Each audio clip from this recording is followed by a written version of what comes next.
Kun ardii miidiyaa neetwoorkii. Assalaamu alaikum warahmatullaahi wabarakaatu. Nageenyi rabbii bakka jirtan isin haa qaqqabu. Jalqaba irratti hangafoota oduu dursuudhaan oduu keenya karraaf qabanne isin biraan geenya nu wajjin tura. Aangaan Somaaliyaa duraanii humna Soomaaliyaatiin weerara Itoophiyaa irraa ittisuu danda'u Al-Shabaab qofa jedhan. Humnoonni Suudaan Jeneevatti mariif affeeraman. Waraanni bilisummaa Oromoon uggura barattoota yuunivarsiitii keessa harka hin qabu jedhee mootummatti quba qabeera. Buutineen seeraa Itoophiyaa keessatti baqattoota hojiiwwan lammiilee biyyattii irratti bobba'anitti akka qacaraman eeyyamu qophaa'e.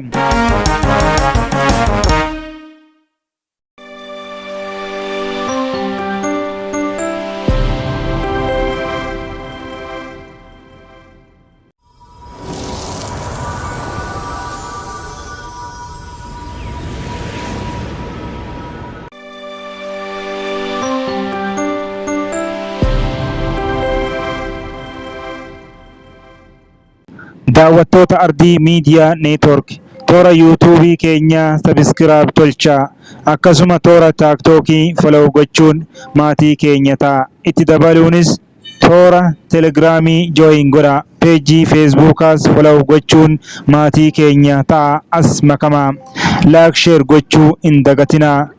Qophiilee keenya irraa odeeffataa, ittiinis bashannanaa. Aangaan Somaaliyaa duraanii humna Soomaaliyaatiin weerara Itoophiyaa irraa ittisuu danda'u Al-Shabaab qofa jedhan. Gorsaan nageenyaa biyyaalessaa fi ministeera dhimma alaa Somaaliyaa duraanii Abdii Sa'iid Muusaa Alii humna bu'aa qabeessa ta'ee Soomaaliyaatiin weerara Itoophiyaa irraa ittisuu danda'u Al-Shabaab qofa jedhan. Aangaan biyyattii duraanii kun Afgaaffii BBC Somaalii waliin taasisaniin ministeerri muummee Itoophiyaa Abiyyi Ahmad hawwii babal'ifachuu qaba jechuun kan himatan yoo ta'u, finxaaleeyyii lafa Somaaliyaa dhuunfachuuf yaadu jechuun ibsan. Abdii Sa'iid Muusaa Alii Afgaaffii isaanii Somaaliyaa keessatti Al-Shabaabiin ala humna weerara Itoophiyaa ittisuu danda'u hin jiru jedhan. Al-Shabaab akka garee shororkeessaatti akka hin ilaalle kan dubbatan aangaan kun hawaasni idil addunyaa keessattuu Ameerikaan kana booda duula farra shororkeessummaaf dursa hin kennan jedhan. Humnoonni Suudaan Jeneevatti mariif affeeraman. Dhaabbanni mootummoota gamtoomanii marii mijeessuun humnoonni waraanaa Suudaan mariidhaaf Jeneevatti akka argaman waamicha taasiseera. Haa ta'u malee humni raayyaa Suudaan marii guyyaa har'aaf qophaa'e irratti hirmaachuuf Jeneevaa galaniiru. Humni gargaaraa saffisa iddoolee qabate gadhiisee yoo bahe malee maricha irratti kan hirmaanne ta'uu humni raayyaa biyyattii beeksiseera. Marii kanarratti akkaataan gargaarsi namoomaa itti raabsamuu fi lubbuun lammiilee nagaa tikfamu irratti mari'atu jedhame. Raayyaa ittisaa biyyattii humna saffisaa magaalota to'atee jiru gadhiisee hanga bahutti marii irratti kan hin hirmaanne ta'uu dubbachuun isaa milkaa'ina marii kanaa irratti dhiibbaa uuma jedhe.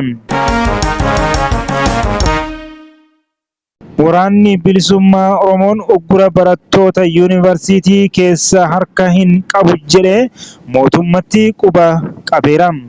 Waraanni bilisummaa Oromoo uggura barattoota torban darbee yuunivarsiitii Dabaarqii irraa gara Finfinnee osoo imalaa jiran naannoo Oromiyaa magaalaa Garba Gurraachaatti butaman keessa harka akka hin qabne ibseera. Gareen hidhattootaa kun ibsa baaseen taateen kun inumaayyuu miseensota paartii badhaadhinnaatiin kan qindaa'e ta'uu himachuun kaadiroota sadarkaa gadii basaastotaa fi humnoota nageenyaatiin raawwatame jechuun ibse.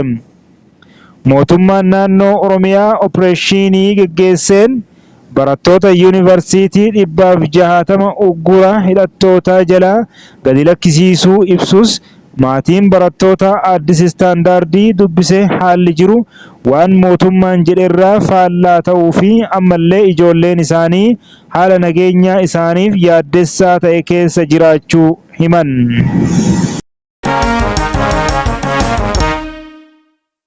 Wixineen seeraa Itoophiyaa keessatti baqattoota hojiiwwan lammiilee biyyattii irratti bobba'anitti akka qacaraman eeyyamu qophaa'e. Baqattoonnii fi koolugaltoonni Itoophiyaa keessatti argaman dameewwan hojii lammiileen Itoophiyaa irratti bobba'an irratti akka mindeeffamanii fi wixineen qajeelfamaa eeyyamu qophaa'e. Wixinichi dhaabbanni koolugaltuu yookiin baqataan mindeessuu fi barbaade osoo namni mindeeffamu sun dandeettii addaa qabaachuu hubachuun hin barbaachifne hayyama argachuuf kan hayyamamudha. Wixinee haaraa kan akka lakkoofsa Itoophiyaa bara 2012tti baheef amma hojii irra jiru bakka bu'uuf qophaa'ee tajaajila baqattootaaf baqarraa deebitoota kan dhimma baqattootaa 900,000 Itoophiyaa keessatti argamaniif hordofuuti.